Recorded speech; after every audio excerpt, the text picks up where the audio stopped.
अऊज़ुबिल्लाहि मिनश्शैतानिर्रजीम बिस्मिल्लाहिर्रहमानिर्रहीम। नॉली फैक्ट्री के दोस्तों अस्सलाम वालेकुम। नाज़रीन इकराम, कहते हैं कि एक बार हज़रत शेख जुनैद बगदादी रहमतुल्लाह अलैह सफ़र के इरादे से बगदाद रवाना हुए। हज़रत शेख के कुछ मुरीद भी साथ थे। हज़रत शेख साहब ने मुरीदों से पूछा कि क्या तुम लोगों को बहलूल दाना का हाल मालूम है? लोगों ने कहा कि हज़रत वो तो एक दीवाना है, आप इससे मिलकर क्या करेंगे? शेख साहब ने फरमाया कि ज़रा बहलूल दाना को तलाश करो, मुझे इससे काम है। मुरीदों ने शेख साहब के हुक्म की तामील अपने लिए सादत समझी। थोड़ी सी कोशिश के बाद एक सहरा में हज़रत बहलूल दाना को ढूंढ निकाला। मुरीदीन हज़रत शेख जुनैद बगदादी रहमतुल्लाह अलैह को अपने साथ लेकर वहां पहुंचे। शेख जुनैद बगदादी रहमतुल्लाह अलैह जब बहलूल दाना के सामने गए तो आपने देखा कि बहलूल सर के नीचे ईंट का तकिया बनाए लेटे हुए हैं। शेख साहब ने सवाल किया तो बहलूल ने जवाब देकर पूछा कि तुम कौन हो? शेख साहब ने जवाब दिया कि मैं हूं जुनैद बगदादी। तो अय अब्बुल कासिम, तुम ही वो शेख बगदादी हो जो लोगों को बुजुर्गों की बातें सिखाते हो? हज़रत बहलूल दाना ने कहा। जुनैद बगदादी रहमतुल्लाह अलैह ने कहा, जी हाँ, कोशिश तो करता हूँ। इस पर बहलूल दाना ने पूछा कि अच्छा, तो तुम अपने खाने का तरीका तो जानते ही होंगे।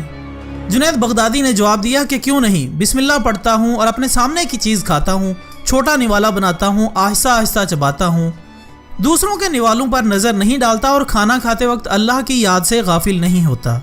जो लुकमा खाता हूँ अल्हम्दुलिल्लाह कहता हूँ, खाना शुरू करने से पहले हाथ धोता हूँ और फारिग होने के बाद भी हाथ धोता हूँ। यह सुनकर हज़रत बहलूल दाना उठ खड़े हुए और अपना दामन शेख जुनैद रहमतुल्लाह अलैह की तरफ झटक दिया। फिर इनसे कहा कि तुम इंसानों के पीरो मुर्शिद बनना चाहते हो और हाल ये है कि अब तक खाने पीने का तरीका भी नहीं जानते। ये कहकर बहलूल दाना ने अपना रास्ता लिया। शेख साहब के मुरीदों ने कहा कि या हज़रत, हम तो पहले ही कहते थे ये शख्स दीवाना है। शेख साहब ने फरमाया कि हाँ, दीवाना तो है, मगर अपने काम के लिए होशियारों के भी कान काटता है। इससे सच्ची बातें सुनना चाहते हो तो आओ इसके पीछे चलें, मुझे इससे काम है। हज़रत बहलूल दाना एक वीराने में पहुंचकर एक जगह बैठ गए। शेख बगदादी रहमतुल्लाह अलैह इनके पास पहुंचे तो उन्होंने शेख साहब से फिर यही सवाल किया, कौन हो तुम? आपने फिर वही जवाब दिया, मैं हूं जुनैद बगदादी, जो खाना खाने का तरीका भी नहीं जानता। बहलूल दाना ने कहा कि खैर, तुम खाना खाने के आदाब से तो नावाकिफ हो, गुफ्तगू का तरीका तो जानते ही होंगे। शेख साहब ने जवाब दिया, जी हाँ, मैं जानता हूँ। बहलूल ने पूछा, तो बताओ किस तरह बात करते हो? जुनैद बगदादी रहमतुल्लाह अलैह ने कहा कि मैं हर बात एक अंदाजे के मुताबिक करता हूँ, बेमौका और बेहिसाब नहीं बोले जाता। सुनने वालों की समझ का अंदाजा करके खल्क़े खुदा को अल्लाह और इसके रसूल सल्लल्लाहु अलैहि वसल्लम के अहकाम की तरफ तवज्जो दिलाता हूँ। ये ख्याल रखता हूँ कि इतनी बातें ना कहूँ कि लोग मुझसे बेजार हो जाएं। बातनी और ज़ाहिरी उलूम के नुक्ते नज़र में रखता हूँ। इसके साथ आपने गुफ्तगू के आदाब से मुतालिक कुछ और बातें भी बयान की। हज़रत बहलूल दाना ने कहा कि खाना खाने के आदाब तो एक तरफ रहे, तुम्हें तो बात करने का ढंग भी नहीं आता। फिर शेख साहब ने मुंह फेरा और एक तरफ चल दिए। मुरीदों से खामोश ना रहा गया और उन्होंने कहा कि या हज़रत, ये शख्स तो दीवाना है, पागल है, आप इस दीवाने से भला क्या तवक्को रखते हैं?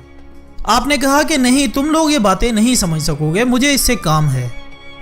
इसके बाद शेख जुनैद बगदादी रहमतुल्लाह अलैह ने बहलूल दाना का पीछा किया।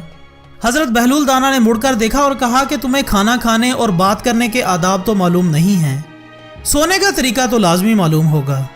शेख साहब ने कहा, जी हाँ, मालूम है। बहलूल दाना ने कहा कि अच्छा बताओ, तुम किस तरह सोते हो? जुनैद बगदादी रहमतुल्लाह अलैह ने कहा कि जब मैं ईशा की नमाज पढ़ता हूँ और दुरूद और वज़ाइफ से फारिग होता हूँ तो अपने कमरे में चला जाता हूँ। यह कहकर शेख साहब ने सोने के वो आदाब बयान किए जो इन्हें बुजुर्गान दीन की तालीम से हासिल हुए थे। बहलूल दाना ने कहा कि मालूम हुआ कि तुम्हें तो सोने के आदाब भी मालूम नहीं। यह कहकर बहलूल दाना ने जाना चाहा तो हज़रत जुनैद बगदादी रहमतुल्लाह अलैह ने इनका दामन पकड़ लिया और कहा कि ऐ हज़रत, मैं नहीं जानता, आप ही मुझे सिखा दें। कुछ देर बाद अल्लाह के इस दरवेश ने कहा कि मियाँ, ये जितनी बातें तुमने कही हैं ये सब बाद की चीज़ें हैं। असल बात मुझसे सुनो। खाना खाने का असल तरीका ये है कि सबसे पहले हलाल की रोज़ी होनी चाहिए। अगर खाने में हराम की मिलावट हो जाए तो जो आदाब तुमने बयान किए हैं इनके इस्तेमाल करने से भी कोई फ़ायदा नहीं होगा और दिल रोशन होने के बजाय तारीक होता जाएगा।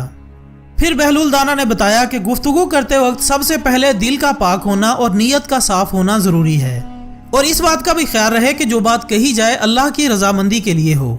अगर कोई गर्ज या दुनियावी मतलब का लगाओ या बात फजूल किस्म की होगी तो चाहे कितने ही अच्छे अल्फाज इस्तेमाल किए जाएं, तुम्हारे लिए वो बाल जान बन जाएगी। इसलिए ऐसे कलाम से खामोशी ही बेहतर है। फिर सोने के मुतालिक बताया کہ اسی طرح سونے سے متعلق جو کچھ تم نے کہا وہ بھی اصل مقصود نہیں ہے۔ اصل بات یہ ہے کہ جب تم سونے لگو تو تمہارا دل بغض، کینہ اور حسد سے خالی ہو، تمہارے دل میں دنیا اور مال دنیا کی محبت نہ ہو، اور نیند آنے تک اللہ کے ذکر میں مشغول رہو۔ حضرت بہلول دانا کی بات ختم ہوتے ہی حضرت جنید بغدادی رحمۃ اللہ علیہ نے ان کے ہاتھوں کو بوسہ دیا اور ان کے لیے دعا کی۔ شیخ جنید بغدادی رحمۃ اللہ علیہ کے مریدین یہ منظر دیکھ کر حیران رہ گئے۔ انہیں اپنی غلطی کا احساس ہوا اور یہ بات ان کی سمجھ میں آ گئی کہ ہر شخص کو چاہیے کہ وہ جو بات نہ جانتا ہو اسے سیکھنے میں ذرا بھی نہ شرمائے۔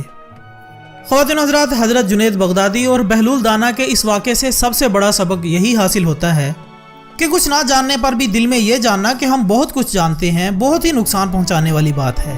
اس سے اصلاح اور ترقی کے تمام راستے بند ہو جاتے ہیں اور انسان گمراہی میں پھنس کر رہ جاتا ہے۔ دعا ہے اللہ ہمیں اچھی باتوں پر عمل کرنے کی توفیق عطا فرمائے اور ہمارا خاتمہ بالایمان فرمائے۔ ویڈیو پسند آنے کی صورت میں اسے زیادہ سے زیادہ لائک کر کے ہماری حوصلہ افزائی کریں اور ویڈیو کو فیس بک اور واٹس ایپ پر ضرور شیئر کریں۔